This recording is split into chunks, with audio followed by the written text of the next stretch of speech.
السلام عليكم ورحمة الله وبركاته. ازيكم حبايب قلبي، عاملين ايه؟ اهلا بكم في مطبخ انس.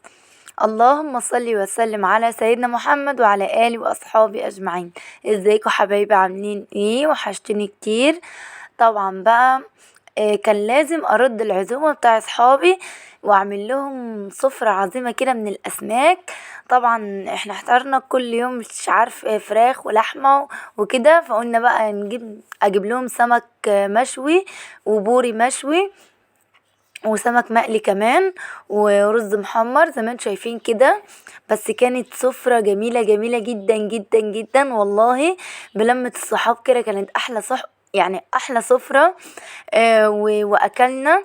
شايفين جمال وحلاوة الاكل. وكمان كنت مخللة بتنجان اسود وليمون وزيتون وشطة، وكنت عاملة سلطة وخضرة بقى والكراميت زي ما انتم شايفين قدامكم دي. وكنا عاملين رز محمر كده زي ما انتم شايفين. بس كانت سفرة ايه، عسل عسل عسل.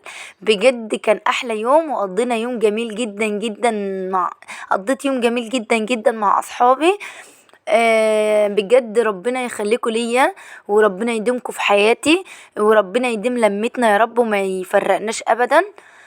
وطبعا اتمنى السفرة دي يعني ان احنا نجمع بعض تاني على اكتر من سفرة، لان بجد بتبقى لمة الصحاب حاجة تانية. اكيد انتوا عارفين لمة الاهل لمة الصحاب، يعني اللمة في الاكل بيبقى لها طعم تاني، ويبقى لها حلاوة تانية. شايفين جمال وحلاوة الاكل؟ عايزاكم تقولوا له رأيكم في السفرة بتاع النهاردة. وعايزة دعوة حلوة منكم في الكومنتات، ان ربنا يصلح حالي ويسعدني ويخلي لي اولادي وزوجي يا رب، اللهم امين، ويبارك لي فيهم وما اشوفش فيهم اي شر خالص. وادعوا لي ربنا يوفقني.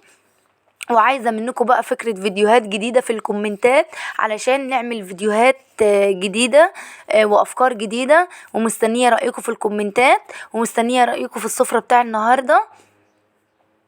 اتمنى ما كنتش تقلت عليكم، واتمنى الفيديو بتاع النهارده يكون عجبكم ونال رضاكم. والسلام عليكم ورحمة الله وبركاته.